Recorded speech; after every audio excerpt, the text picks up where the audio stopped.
Bueno, buenos días. Aquí estamos otra vez. Recordad que en los vídeos que os pasé ayer estábamos hablando de esta variante de novela policíaca que hemos denominado hard-boiled crime, hard-boiled fiction. Ayer os mostraba, bueno, un par de esquemas, un par de figuras que yo creo que establecen muy bien la diferencia entre los whodunits y lo que significa la novela hardboiled. De la pirámide que veíamos en los whodunits hemos pasado a este círculo donde hay tres elementos principales, igual que en la pirámide, que sería el detective, que está en el centro de la trama. Luego hablaremos detenidamente de esta figura. A continuación tendríamos el escenario, también estamos hablando también de él, en relación muy ligado a lo que es el crimen. Recordad que hablamos del crimen, es un crimen que no es un crimen localizado. Por ejemplo, recordad que el propio Sherlock Holmes, en aquella Inglaterra victoriana, se aburría bastante.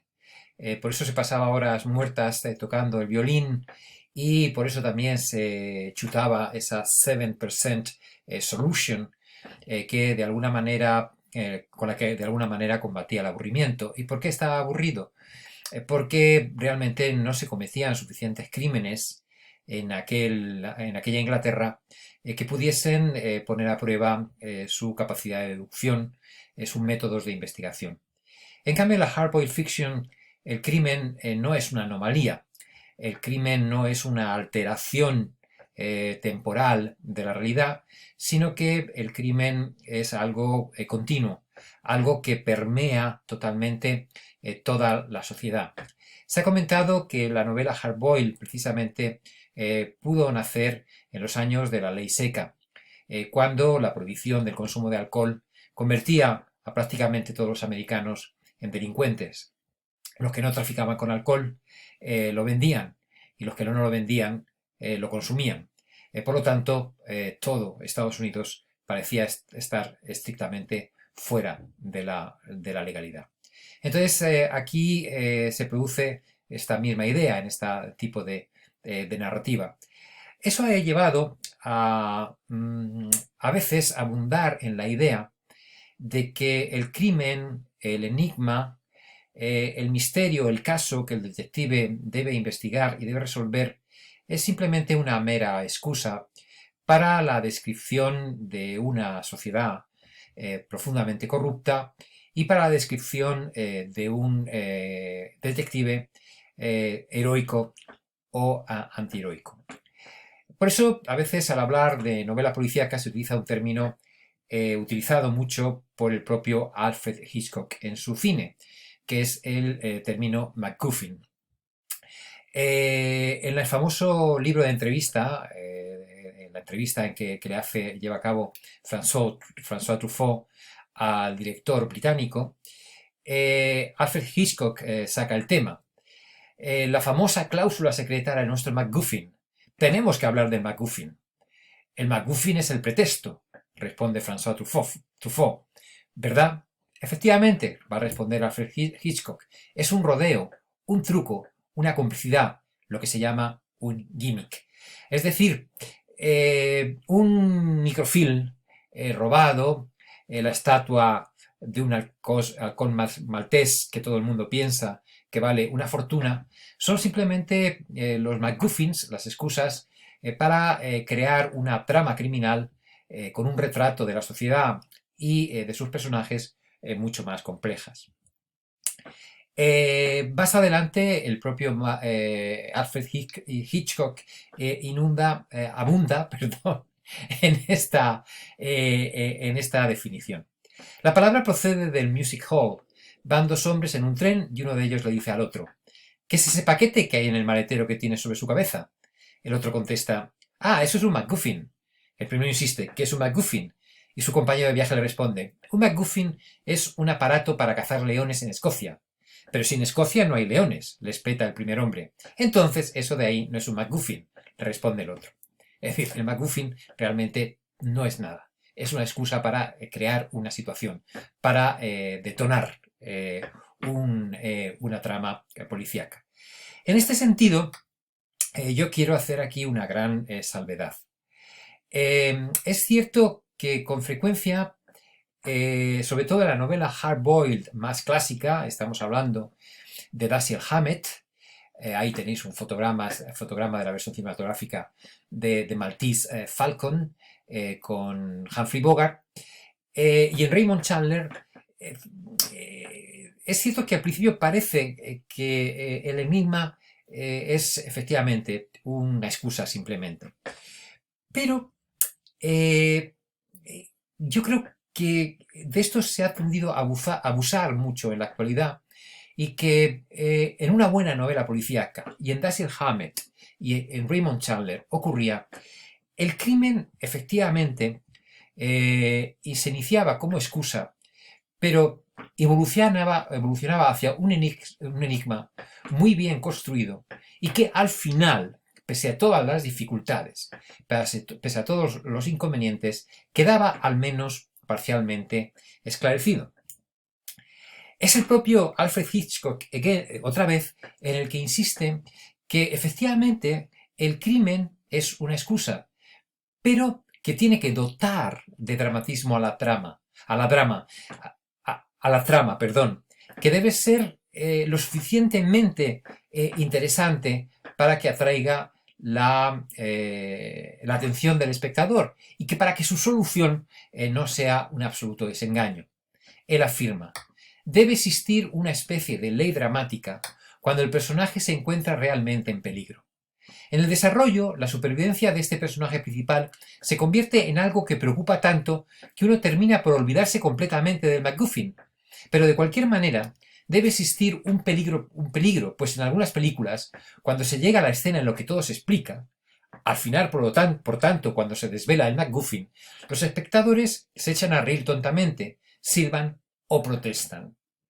Efectivamente, el crimen no puede ser un absurdo, no puede ser banal como ocurre en algún tipo de novela policíaca contemporánea. Ya hablaremos más adelante, por ejemplo, la narrativa de una autora que escribe bajo el seudónimo de Ben Pastor. Hay una anécdota que es muy interesante y que yo creo que explica muy bien todo esto. Cuando se estaba escribiendo el guión para la adaptación cinematográfica de Big Sleep, y esto es parte leyenda, parte realidad, estaban allí los guionistas escribiendo el guión y se encuentran con una dificultad, y es que no saben efectivamente qué le pasa a uno de los personajes. Se comete un asesinato que al final parece que no termina por ser resuelto del todo.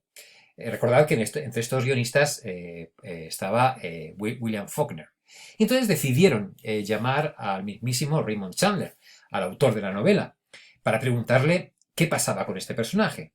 La pregunta clave era: oiga, señor Chandler, ¿qué pasó con el chofer? Porque el chofer aparece muerto en un momento determinado y realmente no sabemos qué ha ocurrido con él.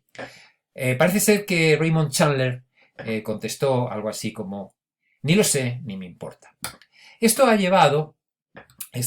anécdota ha llevado con frecuencia a muchos a creer que efectivamente la resolución del crimen no tiene mayor importancia, que el crimen en sí, volvemos a lo que he estado repitiendo tanto hasta ahora, es simplemente una excusa. Pero tenéis que tener en cuenta que incluso en The Big Sleep de Raymond Chandler, absolutamente todos los crímenes quedan aclarados al final. Por muy complejo que todo parezca, al final hay una explicación para todo. La explicación es la siguiente: Carmen Stenwood mata a Rusty Regan por celos. Owen Taylor, el chofer de los Stenwood, ahí está el chofer, mata a Arthur Geiger porque amaba a Carmen y Geiger la chantajeaba. Joe Brody mata a Owen Taylor, el chofer de los Stenwood, para conseguir la película de la cámara de fotos de Arthur Geiger. Carl Lundgren, amigo de Geiger, mata a Joe Brody pensando que este había matado a Geiger. Canino, matón de Eddie Mars, mata a Harry Jones porque sabía demasiado. Philip Marlowe mata a Canino. Eddie Mars es asesinado por sus propios hombres al salir de la casa de Geiger. Al final queda todo perfectamente explicado. Pero bueno, volvamos a esta idea de que el crimen es algo que permea absolutamente todo. El crimen es algo que ensucia las páginas de todas estas novelas o relatos cortos y también las imágenes de todas las películas basadas en estos relatos. Por ejemplo, otro ejemplo clásico, Red Harvest de Dashiell Hammett. Red Harvest de Dashiell Hammett, a la que hemos hecho referencia ya, es una novela basada en una historia corta del propio Dashiell Hammett llamada The Cleansing of Poisonville.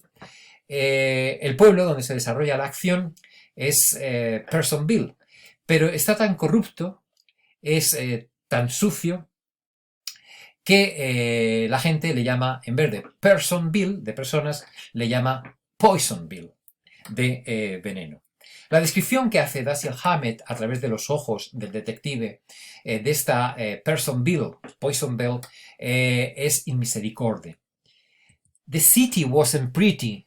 Most of its builders had gone in for gaudiness. Maybe they had been successful at first.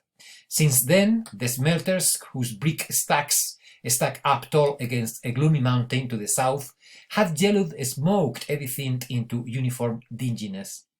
The result was an ugly city of 40,000 people, set in an ugly notch between two ugly mountains that had been all dirtied up by mining. Spread over this was a gleaming sky that looked as it had come out of the smelter's stacks. The first policeman I saw needed a shave. The second had a couple of buttons of his shabby uniform. The third stood in the center of the city's main intersection, Broadway and Union Street, directing traffic with a cigar in one corner of its mouth. After that, I stopped checking them up. Dejadez, sociedad y corrupción. Ahí tenemos, bueno, simplemente os quería recomendar hay varias versiones cinematográficas de Red Harvest, unas más reconocidas que otras. A mí una de las que más me ha interesado, de las que he visto, ha sido una protagonizada por Bruce Willis, que se llama Last Man Standing. Si la veis, veréis cómo visualmente refleja muy bien esta suciedad, esta corrupción que Dashiell Hammett recrea en Red Harvest. En El sueño eterno se produce exactamente la misma idea.